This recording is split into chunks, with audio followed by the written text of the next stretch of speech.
Okay, can't figure this one out. So Sup, John? no pinned tweets here. So how about we just kick it off then? Thanks all for joining in. This is Design Community Call number 31. Considering we do them every 3 weeks, that puts us at, what is it, 93 weeks of doing calls. It's pretty good. Soon we'll hit the 100. And then we'll be close to 2 years of doing these calls. But how about we just hop into one of the topics? So the topic of solar Bitcoin mining, we need to make sure Bob is here because he ran that. He just goes by Bob in Slack, so we'll have to make sure he's here.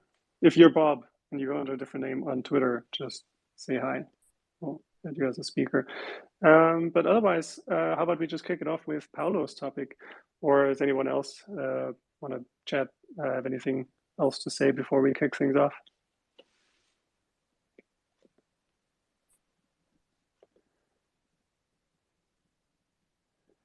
All good then. Hey, Paulo, I just invited you as a speaker. How are you doing today? Still, all right, I'm not muted anymore. Now I hope you can hear me. Yeah, now we can hear you.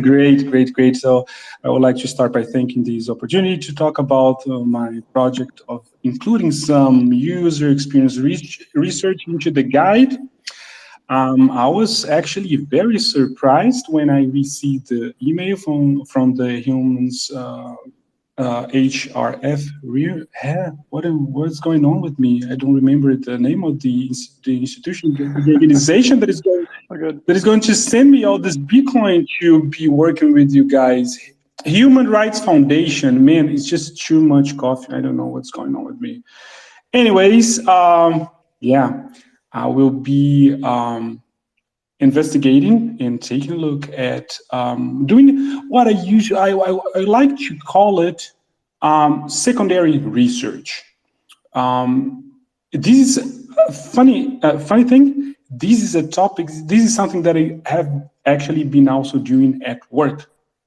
As a user experience designer, we had this thing that, hey, we need to go to the user and test and talk to him and try to find out how he perceives a certain technology or certain problems or certain flows, and bring this information back to the team so that we can improve the project. And on projects that are relatively low budget, or when you have a client that is not willing to pay for some sort of direct research or user testing with the actual user, it's always good to go back and use some research that has already been done before and use it as guidance, as some input, as some orientation of how to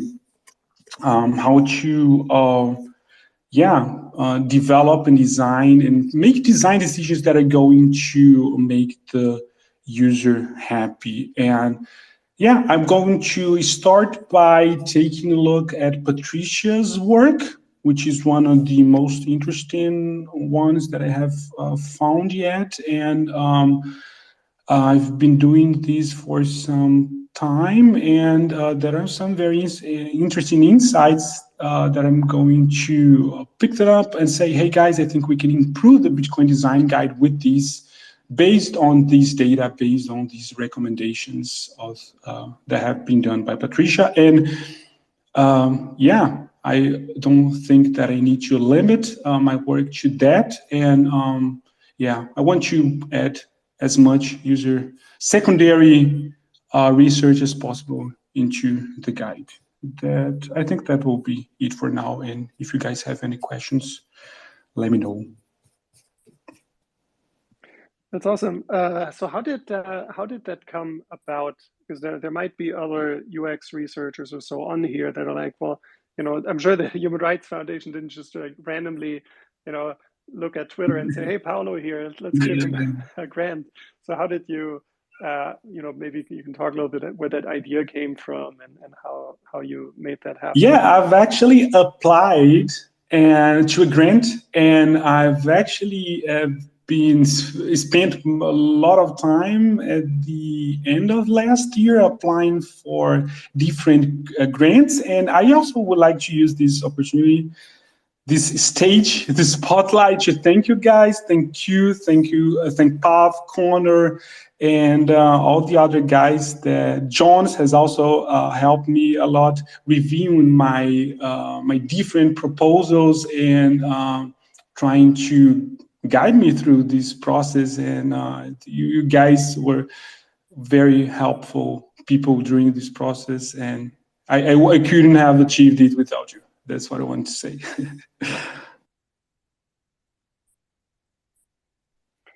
Awesome. It's glad to hear that people are helping each other out on this type of stuff. And so I wanted to pick up you. So you talked about secondary research. For people not familiar, or to make sure I also understand this correctly, primary research is one that you generate yourself, right? So you go out, you do interviews, you, I don't know, analyze whatever data you have, you look at your Telegram, what people are talking about, and then you figure out, what your product should be or what you need to improve. And then secondary is the one that's generated and created by other sources. Is that right? Exactly. I won't be doing any sort of user testing, for example. I won't sit with people and try, and I won't be doing any interviews. My intention is just to use the research that has already been done and try to find insightful stuff that point us towards improving different designs and flows and stuff like that. Do you have any specific areas that you're interested in, like, I don't know, financial inclusion or I don't know, just different topics that you stumbled across that you think that you'll look into? No. This is actually a very broad I'm taking a very broad approach in the sense that, I have also the impression that I may be taking some of the issues on GitHub that are sometimes that may have been left, and just picking stuff up and say, hey, maybe we could shine a light on this problem and try to tackle it from another perspective. And doing it's interesting. I'm trying to find the right words to explain it, but just like a general, like just taking a look at, hey, what are the problems that we're not addressing or maybe forgetting to tackle and may be relevant for the end user. Yeah,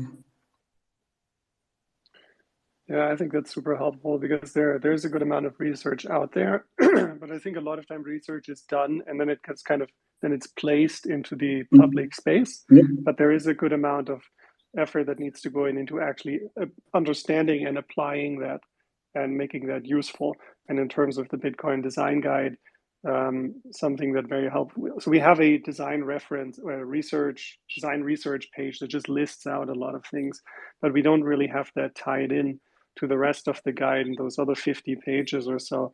And if we could back up some of the guidelines with good research, I think would be really helpful. Yeah, that's exactly the point. I mean, when people publish research, they're usually documents that are somehow cold and not easy to digest. And the guide is exactly the opposite of that. It's constructed in a manner that designers can look at the information and make quick decisions and have a reference or a starting point to design things. And Awesome, very cool. Any other questions, Stephen, Mo, anyone else? Or raise your hand if you're not a speaker at the moment, would like to ask something.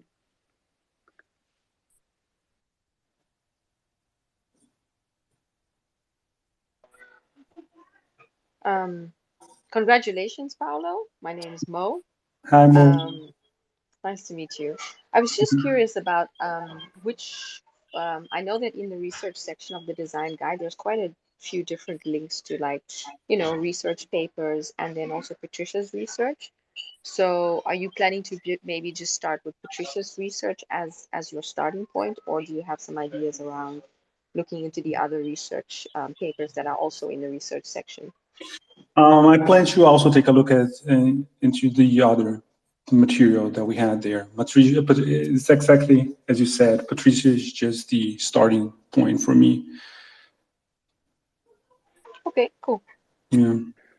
And for a little bit of context, this references Patricia Estevao, which spent, I don't know, 6 months or so doing interviews, and then with few different people around the world.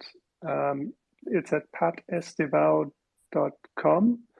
And she wrote, I think, like a 20,000 word document with her research. It was incredibly thorough, her process, her findings. And then she created user personas and recommendations at the end. And that's just prime material because it's so thorough. So it's prime material to be used for all kinds of other purposes to design products. Yeah, I think it would be a crime to leave this whole material there and without us making any more use of it, or to put it another way, will be not cool just to not make the best out of it. And it's just so, yeah, it's a very impressive work in my opinion. Yeah, and if you bundle that up really well, that makes it so that different teams can use and apply that research way more easily, so they don't have to read, all the 20,000 words, but they get this easy to use, ready to use personas that they can use in their design process. For example, I don't know what you're going to come up with, but it could be one potential output. Yeah, exactly. Persona is also one of the things that I'm interested in possibly integrating into or suggesting the integration into the guide. And it's an ongoing process, and it's something that I'm just going to working with you guys, just with these, just a different approach, just an approach of solving working towards the same goal. Yeah, if you get bored, we have Andrew from Galoy here, and there's some lots of interest in creating merchant personas as well. If you if you get things done early, there's always more stuff to do. And I think so this is for kind of a merchant section in the guide where we kind of see the initial momentum happening. And another Patricia already did some research there that we could potentially also turn into persona. So that would be, a small pupusa shop in, I think that's always the example that's given in El Salvador. It could be a small store, it could be a larger store, it could be an online merchant. Just creating some personas around those. But I think that's very early on at the moment. Yeah, excellent, good to know.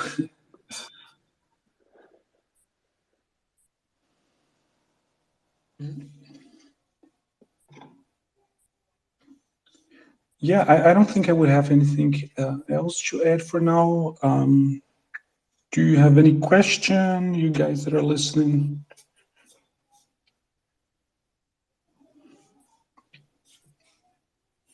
All right. So yeah, I think people can keep moderating. Andrew just requested to be a speaker, and I invited him, so he might have a question for you. Hey, Paulo, congrats. Sounds awesome. Excited to follow along, which is really my question. What's the best way we can kind of stay in touch with what you're up to, what you're looking into, some of the problems or challenges you're surfacing? Is there a site, or is it in the Bitcoin design Slack, or just how can we stay best in touch? I will be mostly using GitHub. Oh, nice. Yeah. So you can find me there, and yeah. And where on your personal GitHub or Bitcoin design? Well, on my personal GitHub. Awesome. If you search for Paulo Sacramento, just as my name is written, you'll probably find me. Awesome. We'll follow along. Thanks. You're welcome.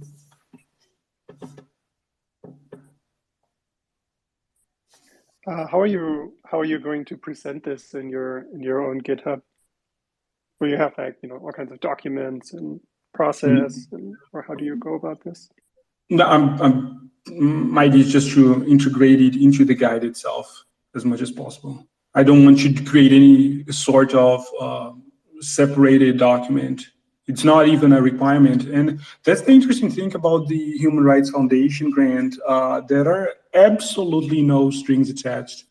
It's just something that they want to do my thing. We don't have any meetings or anything like that in which I don't need to write any reports to say how I spent my time and what I've done. It's just working on it and making things happen. Doing it, making it happen. Yep. Yeah. Millie, you also just requested to speak. You have a question for Paula?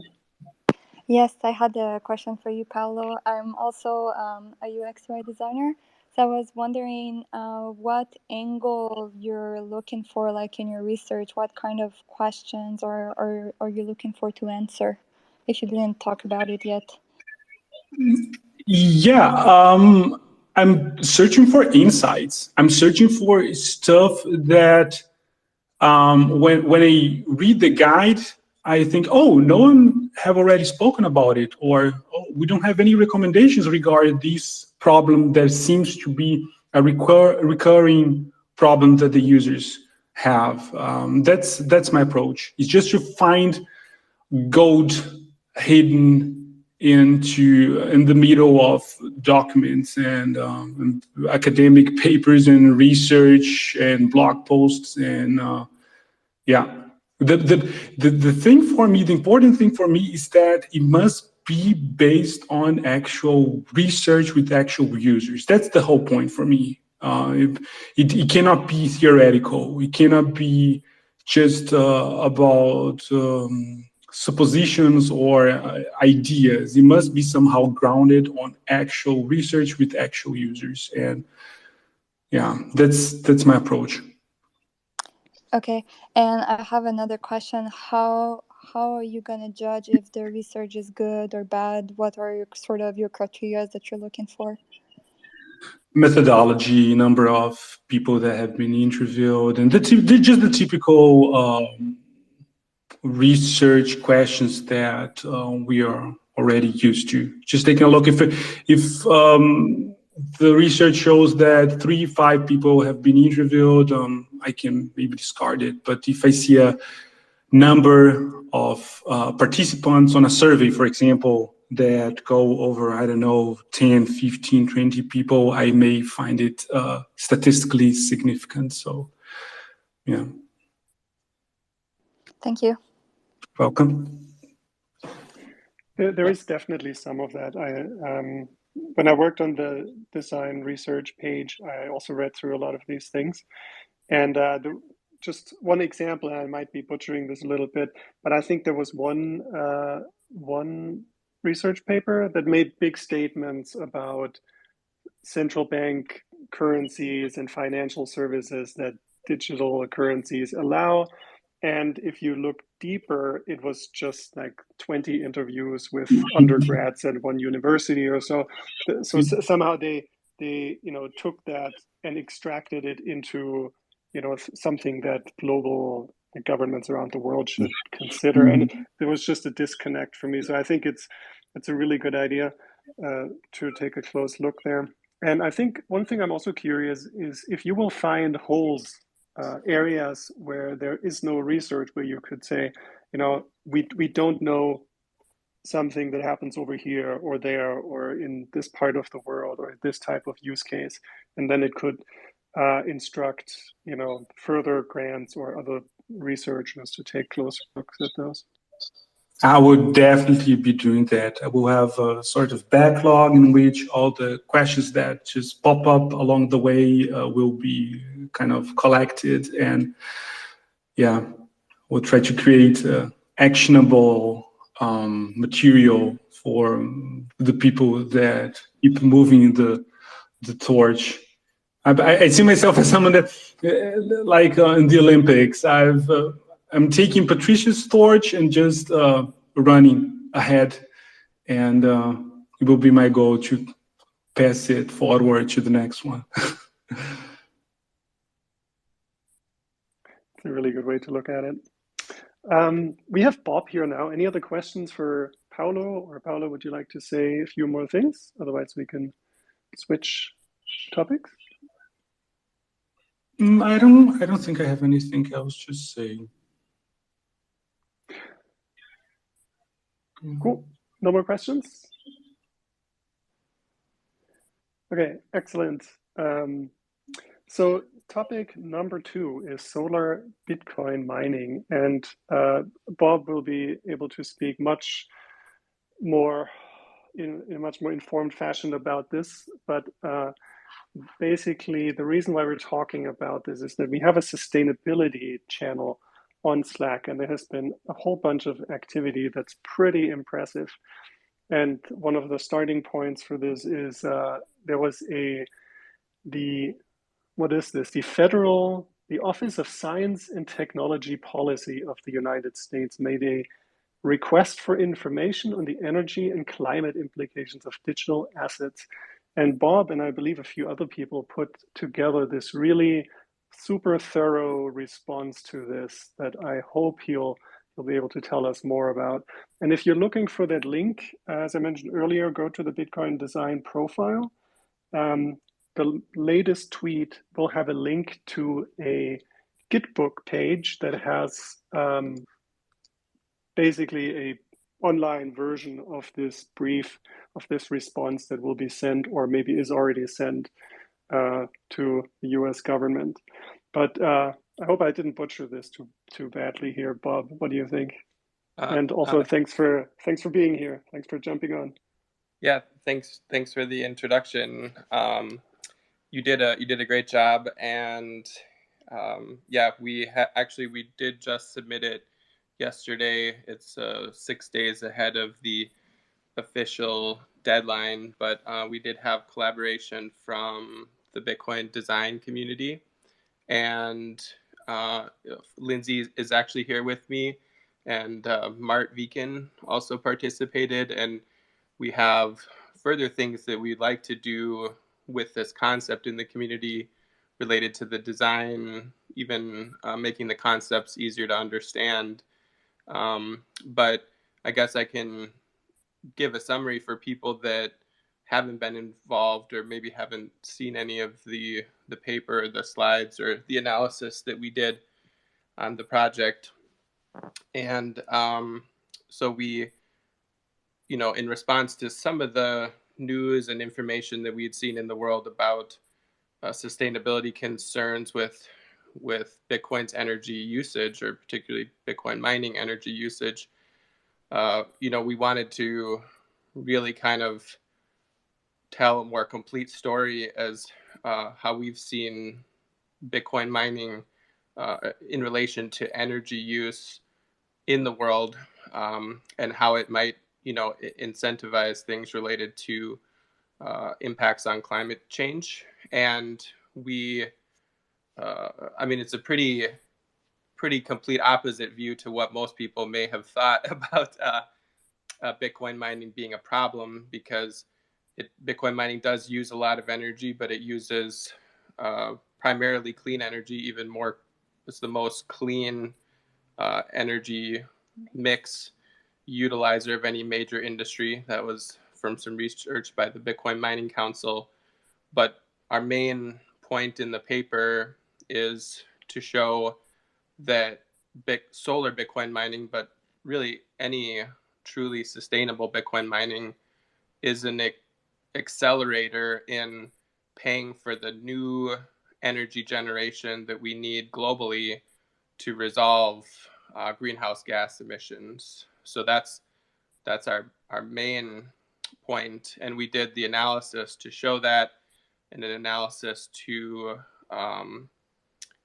even estimate paybacks and calculate paybacks kind of with some average assumptions, because there's many factors that, including how much solar an area or region receives, how much the hardware might cost, any of these kinds of things. There's a lot of variables, but we definitely were able to come up with average and high and low estimates on paybacks. And it was really an eye-opening experience to do the analysis, and us working on the team, we're really kind of thrilled with the results. And so we also collaborated with a friend who owns a sustainability agency here in the United States in Southern California. And, she was our sustainability expert to make sure we were viewing things correctly, or, writing about things correctly. But we did try to include references, sources to all data-driven, insights. And we look forward to what else we can do to make it more easy for the world to understand this story for solar Bitcoin mining, which we think has the greatest opportunity, but really sustainable Bitcoin mining as an accelerator for resolving climate change, or as a solution to climate change. So I'll pause here in case anyone has questions or comments. Hey Bob, I would like to know what's one of the best examples of facilities that use solar energy that you have already seen some special case, or some facility that you say, okay, this is something that we should all look at and think, wow, that's a good example of people using solar energy to mine Bitcoin. Yeah, well, there was, in the process of writing this paper in Insights, we arrived at this view primarily through analysis, because of historically we have seen people do smaller scale solar Bitcoin mining from kind of a personal hobbyist standpoint, from the research of what has been done. But the biggest example that did come out, somewhere some months into the writing it and sharing it in the community, that there is a collaboration with Tesla, Block, and Blockstream, that they're doing a utility scale version of this. So essentially, in Texas. In Texas. So you could Google that and read about it. I'd say the thing, we kind of feel like we are presenting a unique realization to the world, because the way that usually Bitcoin mining has been looked at is as a it's its own, it's seen all on its own. So, but the important realization that we saw here was solar Bitcoin mining is a way to pay for new solar infrastructure. So instead of just looking at Bitcoin mining as its own piece, we add both the solar panel generation and the battery storage to the picture, and really to the analysis. And we do the payback not just on the solar Bitcoin, not just on the Bitcoin mining hardware, for example, which is usually done in the Bitcoin mining space, but we make the responsibility of the Bitcoin mining also be the payback of the solar panels and the battery storage. And then we calculate that total system. So we're seeing it as a energy generation system, and we're seeing Bitcoin mining as essentially even an alternative load, where we're proposing that most energy generation applications should use that energy for something else that creates value for the world, even though mining Bitcoin is a great value to the world. But That's how we've positioned that. So we haven't seen really much of anyone talking about things that way, but there is plenty of examples of solar Bitcoin mining going on around the world, just maybe not with this broader picture in mind that we're trying to help the world see. So yeah, Lindsay has something she wants to say here as well. Hi, I'm Lindsay. I also helped contribute to the RFI, and I also live with Bob. we're partners, so good benefit for him. But worked out well. Yeah, but no, I have a marketing and PR background, and so I found this really interesting, collaborating on it, because one of the things that we see often with Bitcoin, like he said, is that it gets a bad rap in sustainability circles, and I've even run into that with a lot of friends and people I've worked with. So I guess if I could offer just one example, I think it would help to have a concrete example that we're not aware of that exists right now, but it's one that's helped people see the potential. So everyone knows that there are a lot more electric vehicles, lots more Teslas and other cars that are going to need places to charge. And we're lucky to live in a city in Santa Monica, California, that has a decent amount of charging available. But all of those charging facilities, most of them at least, have been created by the city. The city had to put up the cost to put those in for residents. And then, of course, you pay a small fee to charge your vehicle. But an example of that would be, let's imagine, even in the next couple years, we're going to have, millions, maybe more people with electric vehicles driving longer distances on highways and freeways. And we might need charging stations that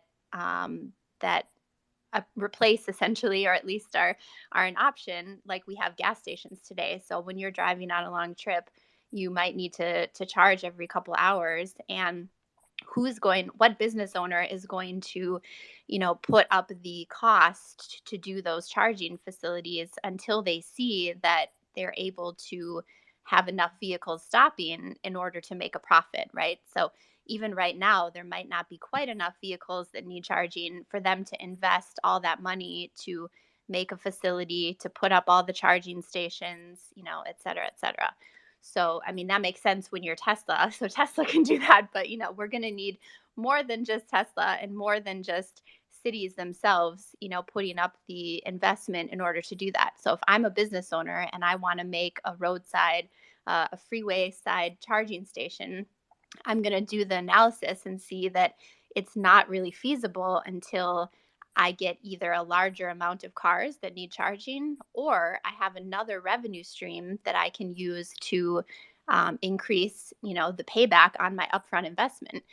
That revenue stream could be food, I guess. You could put other things in a station, but why not have it be solar Bitcoin mining, especially in places where solar is abundant, which is much of the southwestern United States. Even it makes a lot of sense in California and Arizona and Nevada. So I could simply have my facility have solar Bitcoin mining, and that would take maybe my payback from 5 or 7 years on the investment of all the infrastructure that I need for my electric vehicle charging station. It would take that down to 2 years, maybe less. So now, after just 2 years, I'm already a profitable business. And when there are no cars being charged, for example, that's a very, the load of that, it's variable. So you're not going to have cars charging all the time. Then when there are no cars charging, I can mine Bitcoin. That's also probably going to be, more the primary load, maybe up front, but then as more and more cars need charging, you could scale that down, you can scale it up. That's the beautiful thing about Bitcoin mining too, is that it's very responsive in that way. You can essentially respond to the load that you need. So I think that's a really great example to help people, because more charging stations is something that the world's going to need, and I think there would be otherwise a bit of resistance in people building those unless they just get funding from somewhere else, which I don't know that we can rely on that. So that's the example. I hope that helps a little. Thanks, Lindsay. Mhm.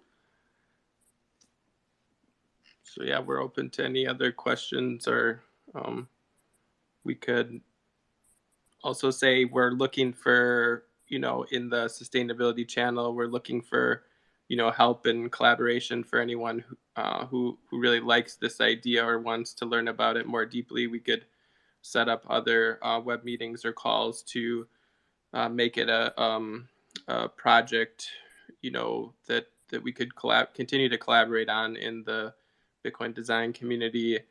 And we, like I mentioned, we actually did start working on an animation with Mart, and he's been great to work with, and he has a very cool project where he actually also wants to try this solution in a regenerative cotton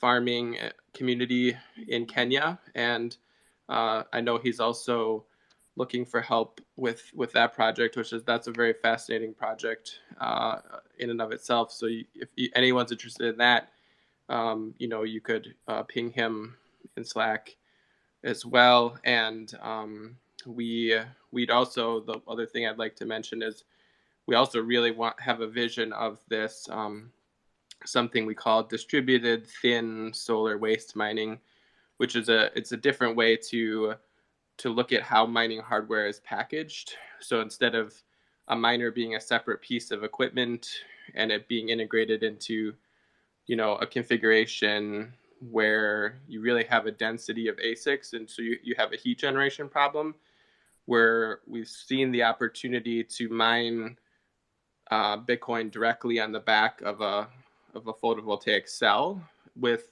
the battery included. So, reimagining that design integration, so the mechanical and electrical integration of both solar, a battery, and ASIC mining chip, it's actually, when you look at the scale of that, it's about 1 to 2 ASIC mining chips per photovoltaic cell, which you could estimate as the size of a large smartphone. So it's this really interesting realization that repackaging that total assembly, much like how you would see a camera, a phone, and a computer being integrated into a smartphone, we see that more at a modular level, still for like exterior, like solar use, but we see a way to modularize the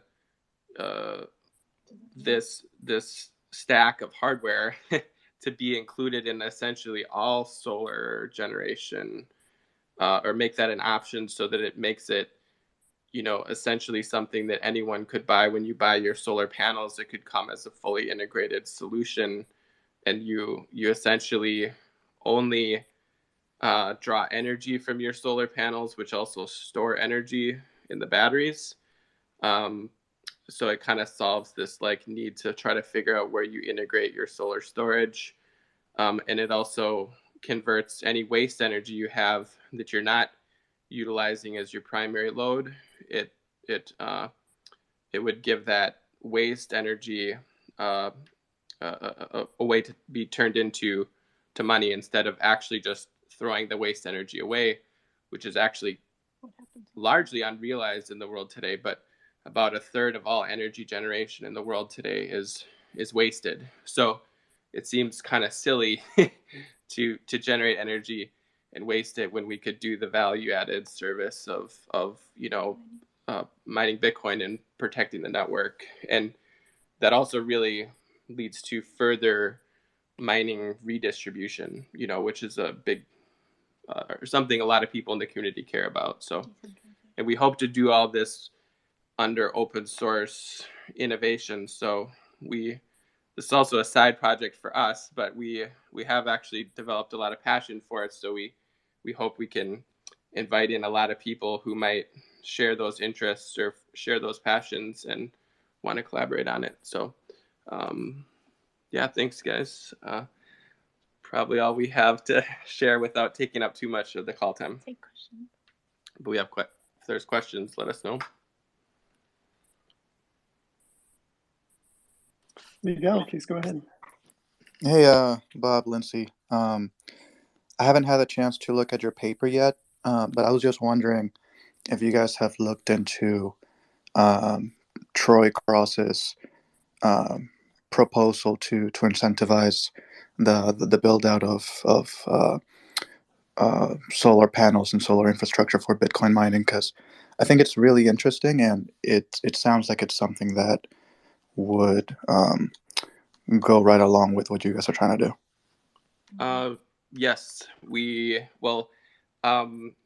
Mart actually had sent that over. Troy Cross's interview, I think he did on the What Bitcoin Did podcast. And so we did reach out to Troy Cross, and he's pretty busy, but we sent him the slides that we had developed in the paper. And we haven't had a lot of back and forth collaboration, but we have connected with him and shared the project, and he already is very excited about it, and thought it was great. I think he was also working on a submission to the same office, so we or to the U.S. government office that we submitted this, and so yeah, we hope and plan that will collaborate with us on this, or that we'll share in that narrative, or that development. So that is a great suggestion, because it's very aligned with what he was sharing with the world, and it was fun to have shared it in the community and have Mart share that and see that, okay, somebody else sees this vision as well too. So that was nice. Good stuff. Keep it up, guys. Thanks. I had a question here too. So you sent this to the government now, right? Yes.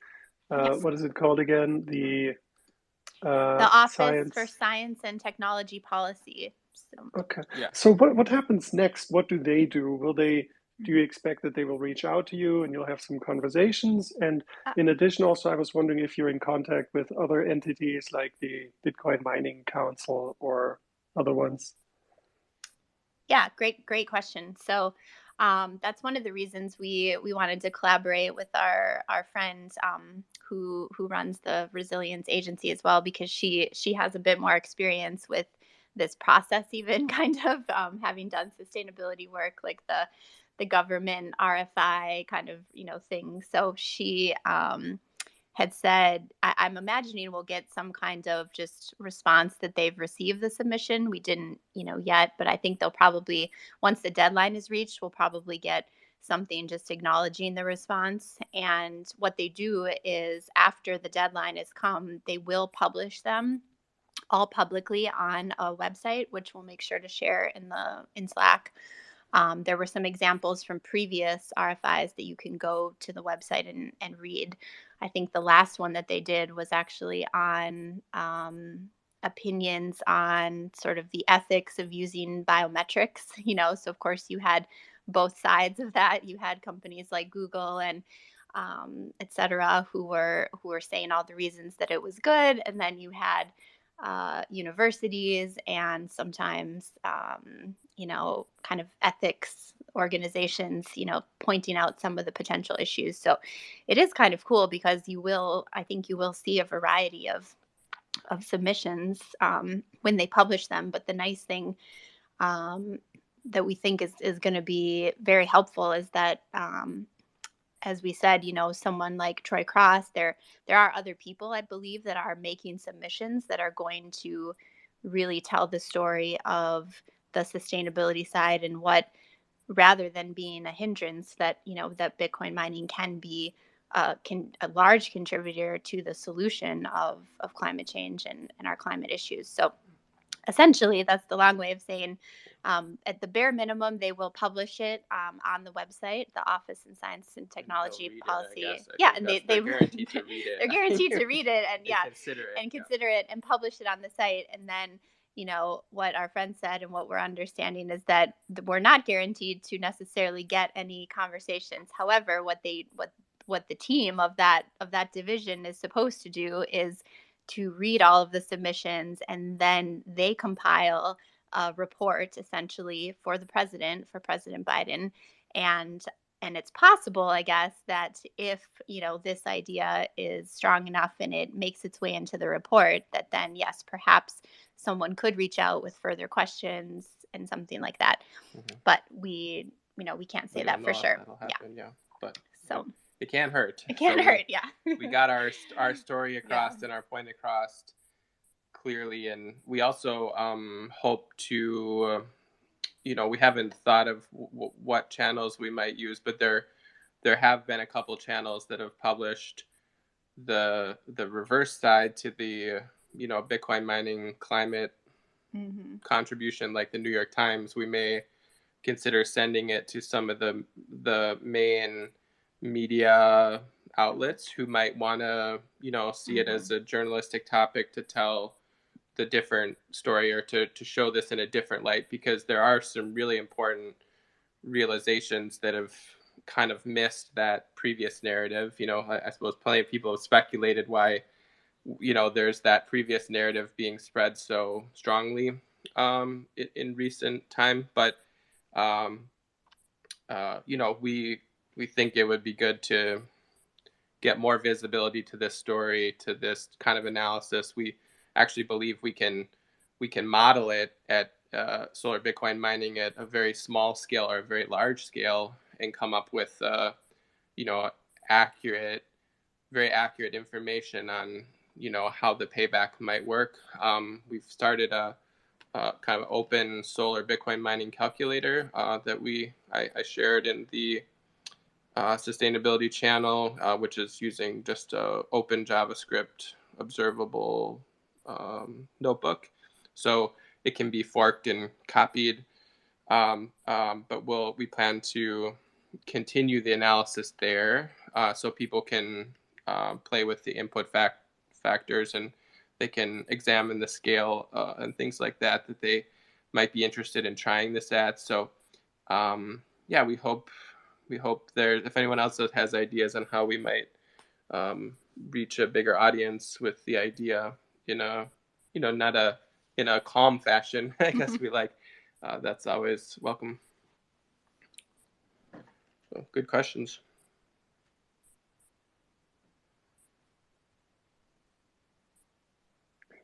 Yeah, any other questions? I think it's pretty incredible. You are a group of 3, right? Yes. Yeah. Yep. Yeah, I mean, it's pretty impressive what you put together. So I keep an eye on the sustainability channel. I'm not that active in there because I'm just not that savvy on it, but I read through all the things that you post, and it's just really, really Great. Cool what you're doing there. Yeah, we appreciate that. Yeah, it's taken a bit of time, some months. We have some other primary projects we're working on, and but it just felt like it was the time that we needed to kind of dive into this a little deeper. And I mean, I should say, we've had this realization for, but less clear, for probably almost like 2 or 3 years. So it's kind of like, would kind of bother us when we would see people not understanding this. Like, to us, it was always the correlation of how, because solar, the costs of solar were declining so rapidly, and because Bitcoin demands the lowest cost energy source, it was so obvious to us always that it would be a dominant economic accelerator for solar, for more solar panel installations in the world. And I believe that's actually kind of true and beginning to happen. It's just that that idea is not realized by the world. So I hope we can achieve that or change that. Yeah. So thank you. Thanks, guys. Yeah. Well, thank you. I wanted to draw attention to something different. So we're at 7 minutes to the hour now. And maybe that's why Andrew briefly unmuted himself here for a second, because in 7 minutes, there's another call happening. The Galoy project call number 4, where we'll review the Mercado experience with Bitcoin Jungle. Andrew, is that I don't know if anyone here is closely involved in that. Maybe you can give a brief update, and anyone here I is also can welcome to join. I can briefly give a just an update on that, and yeah, actually, I came off mute to congratulate sort of Bob and I think it was Lindsay and Mart on the work. It's awesome. Also to say, Troy Cross also did an interview. I'm like halfway through it with Nathaniel Harmon, which is really interesting, where he brings up this idea of pushing towards abundance versus just like, I guess, like going on the offense versus the defense in terms of the environmental discussion, which is really interesting. And I just tweeted a pretty harebrained, like Always Sunny, string that meme with the guy from Always Sunny, like just hold on, like bear with me. Idea that I've been thinking about, and I'm not in the space as much, and so, but I wanted to kick it out there, which is if you read the Green New Deal, you actually read the text, like it doesn't feel as congruous to Bitcoin as it might on the surface. So I just tweeted about that. So I'll push that aside. That's a whole nother discussion for a whole nother topic. But the idea of turning that into an Orange New Deal and trying to go on the offensive here with the incentive system and renewable energy. But yeah, we have so Bitcoin Jungle. So for those of you who are familiar with Galoy, we build an open source Bitcoin banking platform. It's what the Bitcoin Beach wallet is built on, and the Bitcoin Jungle team in Costa Rica forked it and launched their own wallet called Bitcoin Jungle a couple months ago now, and they've been onboarding merchants in Costa Rica for a few months, and they've also started contributing back to the code.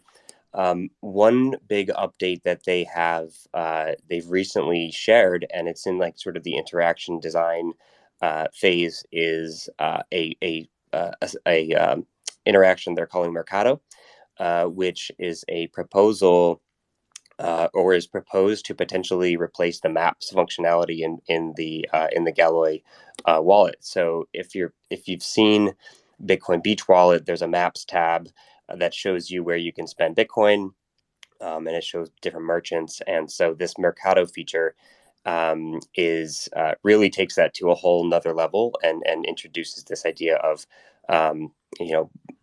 really updating the pins on the map with images and hours and think Yelp like features. But then I believe it's also coming more into like a marketplace feature in terms of if you want to sell something, if you want to request to be placed on the map. So really excited to take a look at it. There's a Figma board for it. It's recently been posted in the merchants channel and Bitcoin Design. And Prem from the Bitcoin Jungle team will be walking us through it in a few minutes. So I don't know if there's any questions there. I will. I'll mute myself and let us kind of Christoph, let you take the call over, and I'll probably try and post the link up in the nest to make it easy for anybody who's interested. Awesome. Yeah, thanks for that. Yeah, I think for anyone interested, the tricky thing is just now how here on Twitter Space we tell them where they should be going. One place would be just the Bitcoin Design Slack. I think also in the hashtag merchants channel, I think it's posted there. And then also just in the general channel. Yeah, I just shared it to the general channel a few seconds ago, so the call details should be right there in the open.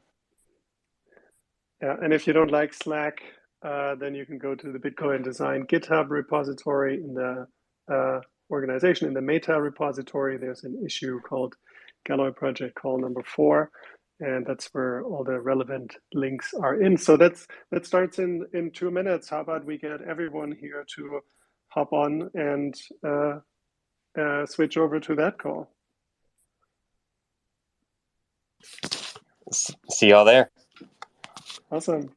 Well, thanks everyone. I thought it was super interesting. And as always, check out bitcoin.design and we'll chat on Slack and then here in the next call, which will be on Jitsi. So see you there. Thanks all for joining.